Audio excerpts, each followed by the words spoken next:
Olá, tudo bem com vocês? Eu sou a Ana Célia Gama dos Santos. Oi, tudo bem? Sou o Marcelo Melli. Estamos aqui no Prisma Jurídico e hoje nós vamos falar de um assunto que acho que interessa muitas pessoas, que é o dano moral, né, Marcelo? Vamos falar um pouquinho sobre o dano moral. O que você quer? Começa já falando. Dano moral. É. O que você entende por dano moral? Pois é. Quando você acha que a sua moral foi danificada? Em muitos casos, né? Mas, assim, indo lá para o princípio, o dano moral, quando ele foi instituído, a principal intenção dele era o quê? Exatamente, ele tinha um cunho educacional, ou seja, para que a empresa ou para que a pessoa não cometesse mais aquele ato, né? E também... Ilícito, né? Exato. Sempre é proveniente de um ato ilícito. E também ter o caráter indenizatório. Porque você foi ofendido na sua moral, nós temos lá na própria Constituição Federal, lá no artigo 5º, inciso 10, que fala que a nossa honra, ela é um direito e garantia fundamental. Mas eu acho... né, quebrar essa garantia fundamental, você está ferindo o quê? Feriu a honra, então você tem que ser indenizado por ela, né? Mas daí vem a aventura do dano moral, que tem sido muito verificada aí, né? Porque o dano moral é de caráter subjetivo. Sim. Você não consegue ter uma objetividade na hora de mensurar o dano moral. O que pode ser um dano moral para você, pode não ser para mim. Sim. Daí a subjetividade dele. E daí a questão é, como mensurar esse dano moral? Até que ponto a sua moral, o que foi um simples aborrecimento e o que foi de fato um dano moral? Os juízes têm julgado muito na questão do simples aborrecimento, quer dizer, o fato, por exemplo, de uma instituição financeira ter negligenciado com você por qualquer motivo, para muitos juízes é um mero aborrecimento, para muitas pessoas é realmente um dano moral. Exato. Você ter um problema com a sua conta, você ter um problema com o seu nome, você ter um problema para abrir uma outra conta, tudo isso, na minha opinião, se verifica como um dano moral. Eu tenho tido muitos processos que têm sido julgados que não é dano moral. A grande maioria dos juízes tem dito que é um mero aborrecimento. E até uma questão que chama muita atenção, igual você falou, né, da medida do dano moral. O dano moral, ele tem uma métrica. É possível você estipular o quanto vale, por exemplo, quanto vale uma vida, Marcelo? Quanto vale uma vida? Quanto vale uma vida? Tem preço? Depende. Mas o que é mensurado nessa situação toda é a falta que ela vai fazer financeiramente. É um absurdo você falar de dinheiro na questão de uma perda. Você tem uma perda. Um exemplo prático, que já aconteceu comigo. Você tem um cliente que perdeu um filho, estudante de medicina, vamos supor, dentro de um ônibus rodoviário.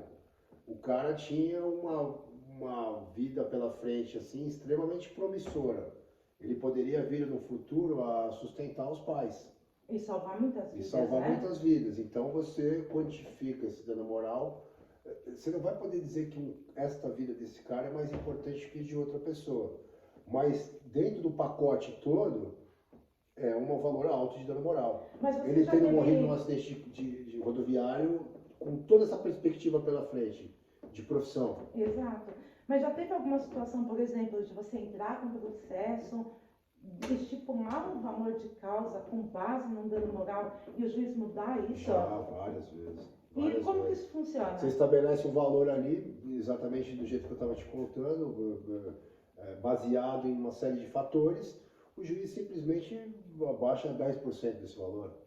Um exemplo prático, você pede 150 mil reais de dano moral, na hora o juiz condena em 10 mil, 15 mil.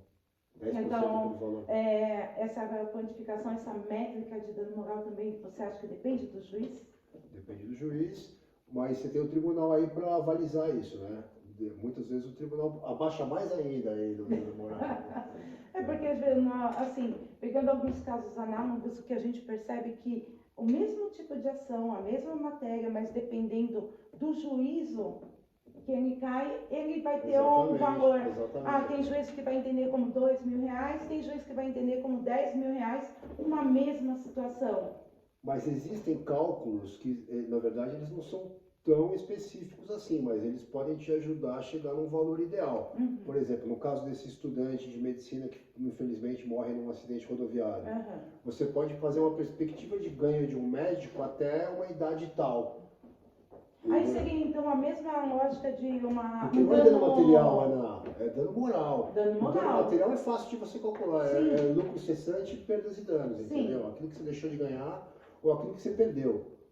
O teu salário, com qualquer coisa que seja mensurável. Uhum. O dano moral não. O dano moral é uma perspectiva de perda.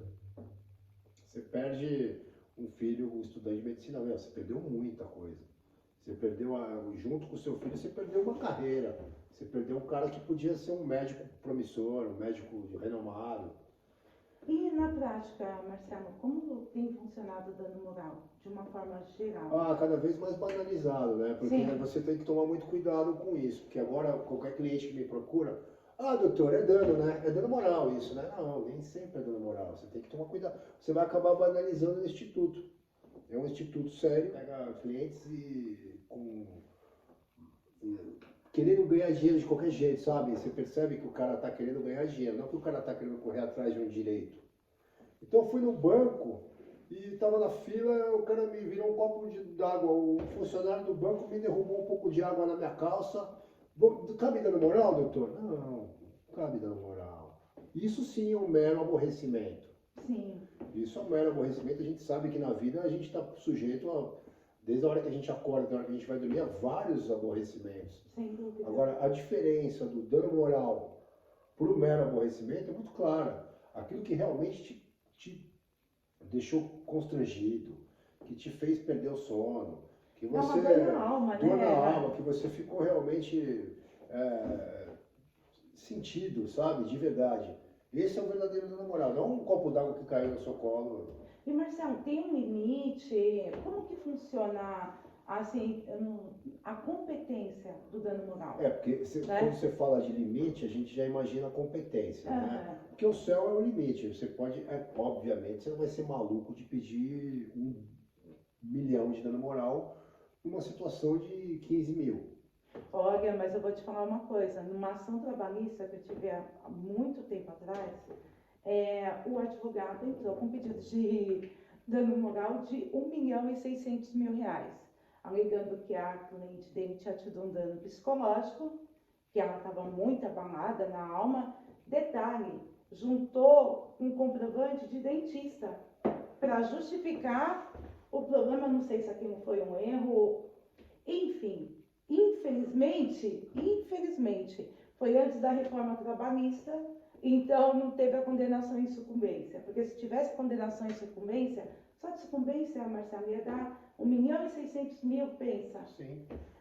Então, pela tem uma média de 10% banalidade. já é 160 mil. Exato, tem uma banalidade, inclusive, pelos próprios profissionais, entendeu? Agora, de acordo com o que você está falando, né? Como a funciona? competência, vamos lá. Não vou usar nomes porque não convém, mas um caso nosso, do nosso escritório, prático, um exemplo bem prático. A gente teve uma ação indenizatória cujo valor extrapolava os R$ 500 mil. R$ 500 mil é o limite para os foros regionais. Certo. Passou de R$ 500 mil, obviamente, falando de São Paulo, né, vai ser julgado pelo Foro Central. Entramos com uma ação e não foi porque a gente resolveu dar esse valor aleatoriamente. Chegamos à conclusão que o valor extrapolava realmente os R$ 500 mil. Foi uma negligência médica. E bem grave, bem pelo grave, jeito, né? Médica odontológica. Tá. Questão odontológica. Acabou causando o óbito da pessoa e tal, e a família que entrou com a ação indenizatória. Nos cálculos que a gente fez, extrapolava o valor dos 500 mil. Foi para o Fórum Central, o juiz do Fórum Central, eu não sei por que cargas d'água, eu não sei se ele estava com muito processo para julgar, se ele ficou com preguiça de julgar o processo, diminuiu automaticamente o valor da causa e remeteu para o foro do domicílio do autor. Nossa, mas aí Diminuiu, o próprio juiz auto contínuo, diminuiu o valor, declinou na competência e mandou para o Fórum do Santo Amaro. Saiu do Fórum do Central por questão de valores, foi para Fora de Santo Amaro, que na verdade não era nosso interesse. Uhum. A gente preferia, com certeza, que esse processo fosse julgado no... Eu ia falar preferia muito mais, mas preferia muito mais não existe. Que fosse julgado no Central, e foi julgado, acabou indo para Santo Amaro. E ainda está em Assim, andamento, né? contra a nossa vontade, porque ele achou que a causa era muito alta, o valor do dano moral, diminuiu para menos da metade, acabou indo para um foro regional extremamente lotado. Você acha que isso cai naquela questão do livre convencimento do juízo? Não. Eu acho que cai sabe o poder discricionário do juiz que a gente aprende na faculdade? Rapidinho. O poder discricionário é aquele que não está na lei.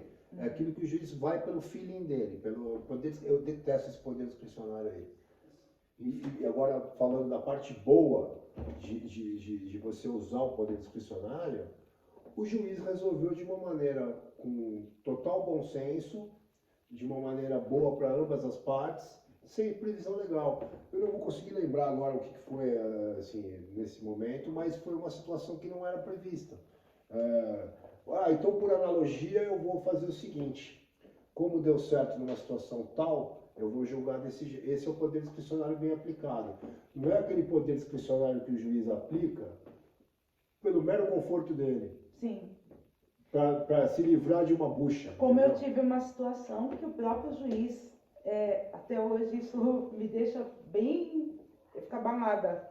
Ele falou para mim: doutora, sua causa é muito complexa, eu vou julgar improcedente o seu processo para que a doutora recorra e o tribunal decida. Ou seja, Eu ouvi isso, não foi de um terceiro, sério juro.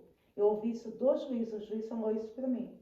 nossa, eu nunca E, vi tipo, isso. 2 dias depois, ele deu a sentença de improcedência para que eu Ou seja, em off recorresse. ele virou para você e falou, eu vou Não julgar foi em nem proceder. off, eu fui despachar com ele e ele falou isso, que a minha causa era muito complexa, porque assim... Ele assumiu a incapacidade dele de julgar o processo. ele falou que meu processo era muito complexo e que ele ia julgar improcedência Você para lembra que eu recorresse. Que natureza de causa que era? O que era? Era uma, na verdade, ela era uma ação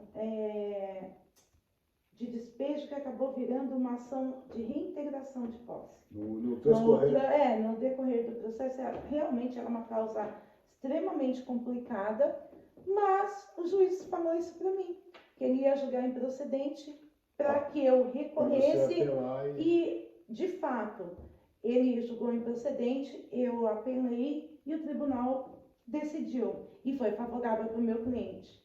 Então, eu consegui demonstrar, fazer toda a prova que eu já tinha feito, inclusive, durante a instrução. Mas aí você vai desculpar. Eu não acho que seja poder discricionário, eu acho que é falta de estudo do juiz. Ele não quis se aprofundar. Eu não sei. Eu acho que foi falta de comprometimento. Eu não posso entrar no mérito, Marcelo, porque eu fiquei tão perplexa de ouvir isso do juiz. Porque quando você tem uma ação, você espera o quê? Que o juiz decida. Ou bem ou mal, ou pro bem ou pro mal, que ele decida. Agora, quando o próprio juiz vira para você e fala que a causa é muito complexa, que vai julgar improcedente para que você recorra... É um atestado de incompetência. Não você vai sei, não vou entrar nesse mérito. Eu assumo. Não posso. Eu tenho o nome do juiz mesmo, até os colegas dele, juízes, devem achar isso dele. Então, mas é uma questão que acontece na prática. Ou então... Mas quando você recebe um cliente que te traz uma situação inédita, eu já tenho uma certa rodagem aí no direito, eu não tenho nenhum problema em falar assim, deixa os documentos aqui, eu vou analisar, Sim. eu vou estudar Sim. uma maneira da gente resolver o seu problema, mas eu não vou poder julgar improcedente o pedido do cara, eu vou ter que abraçar o problema. Sim. Eu acho que é muito mais fácil você declinar da tua função de julgador e passar para o tribunal, que tem um corpo de juiz ali para decidir por você. Mas foi o que aconteceu no meu caso concreto. Exatamente, é por isso que a justiça não anda. E aí deu certo, consegui resolver, o tribunal deu a decisão, de fato, como você disse, uma decisão ponderada com base na prova documental, na prova testemunhal, em todos os elementos. De fato, era uma questão complexa. Mas, ou talvez, o que eu entendo é o seguinte, os desembargadores, de certa forma, Marcelo, eles têm um conhecimento muito maior que o juiz. A vivência, né? Evidência, exatamente, porque muitos deles, inclusive, já veio da função juiz, Sim. né? Então, o tribunal ele vai analisar de uma forma mais profunda que muitas vezes os magistrados de primeiro grau não Sim. fazem. E por isso, inclusive, que o tribunal reforma muita decisão, né? Se a gente for analisar objetivamente, que também tem a questão da objetividade, você Sim. não sofreu prejuízo nenhum. Não. A ação independente, Demorou mais tempo. independentemente da procedência ou improcedência, foi para o tribunal e lá eles tiveram a decisão favorável a você. E aí a outra parte até tentou ir para o terceiro grau, entrar com recurso especial, mas de fato o tribunal reformou, manteve e deu certo. Isso pode ser objeto né? de um outro bate-papo nosso, até os colegas que estão assistindo vão se interessar. Por quê? Você falou assim, isso foi objeto de um outro recurso que acabou não dando certo, especial. A gente pode falar também do excesso de recursos que atrapalha a nossa vida. Total. Né? O universo de recursos que são completamente absurdos, sem noção nenhuma, e só serve para a gente não fazer justiça. Sem dúvida. Eu tenho um caso, Marcelo, ele foi improcedente em todas as instâncias.